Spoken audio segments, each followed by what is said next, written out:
Hi everyone, and welcome to Truth Over News. We're at a frightening point in time. The media, which is supposed to serve as a watchdog, is now operating hand in glove, or even worse, at the behest of a government with whom they're supposed to maintain an adversarial relationship. The entire role of traditional media is to challenge what our government is telling us, to operate on the assumption that the government is inclined to lie to the American public and push back or uncover those lies. But today's corporate media has completely forsaken that role and is now openly presenting messaging from the government at the government's direction and in direct opposition to the best interests of American citizens. Our nation's media has become the unquestioning propaganda arm of the intelligence community and the larger Washington establishment. Of particular concern is the role that the intelligence community has come to play within the corporate media of today.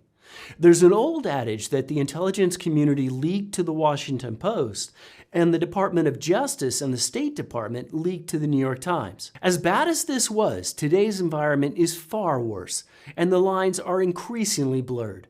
Both the Post and the Times are the upstream disseminators of information from our government, filtering that information down to lesser media organizations. Historically, government officials would come on as an interviewee or as an occasional guest commentator. Today, these same former government or intelligence community officials are no longer just guests. They're directly hired by the networks to cut out the middleman. By now, as everyone knows, Tucker Carlson was abruptly fired from Fox News by Rupert Murdoch.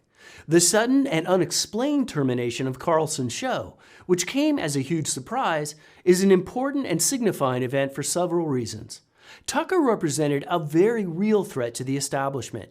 And by establishment, I mean both the DNC and the GOP, and the intelligence community. Early on, Tucker made it a point to go after the old guards of neoconservatism like Max Boot, Bill Kristol, and Jonah Goldberg, calling them out for their lack of true conservative views.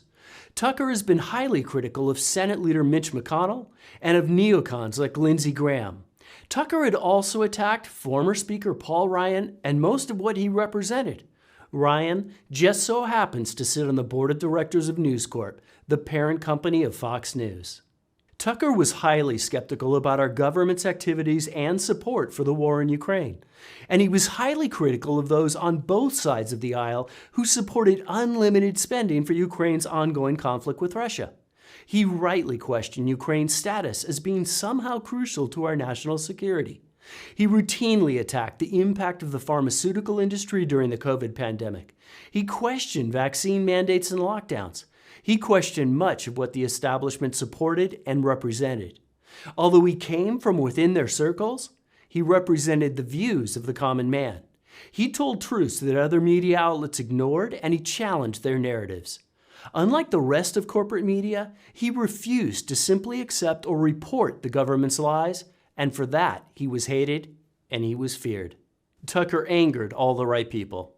GOP establishment figures like Mitch McConnell, Lindsey Graham, and John Thune routinely refused to come on his show, not wanting to face confrontation from someone willing to call out their lies and their utter disrespect for their constituents. Democratic congressmen were even more frightened. Reporters routinely called for his firing and the canceling of his show. Members of Congress like AOC routinely called his show disinformation and repeatedly ignored our Constitution by calling for the censorship or cancellation of a national media figure. But it was when Carlson decided to expose many of the lies behind January 6th that he truly became a target. After Tucker aired footage that contrasted sharply with the January 6th narrative, he immediately became the focus of Senate Majority Leader Chuck Schumer. Last night, millions of Americans tuned in to one of the most shameful hours we have ever seen on cable television. With contempt for the facts, disregard of the risks, and knowing full well he was lying to his audience, Fox News host Tucker Carlson ran a lengthy segment last night arguing the January 6th Capitol attack was not a violent insurrection. To say January 6th was not violent is a lie pure and simple. I don't think I've ever seen a primetime cable news anchor manipulate his viewers the way Mr. Carlson did last night. And he's going to come back tonight with another segment. Fox News should tell him not to. Fox News, Rupert Murdoch, tell Carlson not to run a second segment. Schumer, who famously foretold of the intelligence community's attack on President Trump, telling Rachel Maddow that Trump was making a huge mistake in going after the intelligence community because the intelligence community had 6 ways from Sunday of getting back at you, may be the scariest man in Congress.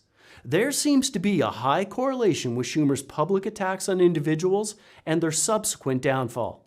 Just ask President Trump.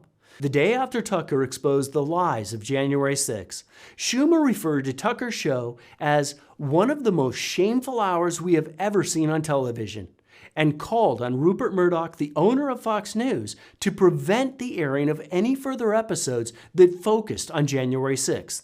And just like that, there was no more airing of videos from January 6. Tucker Carlson is a propagandist publicly pretending to be a newsman. Rupert Murdoch, who has admitted they were lies and said he regretted it, has a special obligation to stop Tucker Carlson from going on tonight now that he's seen, not because their views deserve such opprobrium, but because our democracy depends on it. It's worth considering how drastic the actions of Fox News actually were in firing Tucker, who was one of the primary drivers behind Fox's ratings. Tucker's show, which attracted more than 3 million viewers nightly, also averaged about 1 million more viewers than did Sean Hannity, who followed Tucker. Fox's overall ratings plummeted after Tucker's firing, but Hannity was particularly hard hit, with ratings for his show down 44%, as it no longer benefited from viewers who just left the TV on after Tucker's show had aired. As Megyn Kelly noted, it's a bloodbath. They lost half their audience. Fox, which lost almost $1 billion in market value from Tucker's firing, was already on increasingly thin ice with its viewers, particularly after a Fox analyst made an early call for Arizona against President Trump in the 2020 election. Fox is in very real trouble. When you take away somebody who had a greater potential elsewhere and was a precious asset that anchored your whole evening lineup, and you fired him in a fit of pique or anger without thinking it through, you got to be very careful because you're not going to be able to replace a guy like that. Corporate media has whipped themselves into a frenzy, digging up old clips and stories in an attempt to prevent his inevitable comeback. They're still obviously afraid. There's even been speculation that Ukrainian President Zelensky may have played some sort of a role in Tucker's firing. Recent reportings disclose that both Rupert and his son Lachlan Murdoch had separate phone calls with Zelensky in the weeks before Tucker was fired.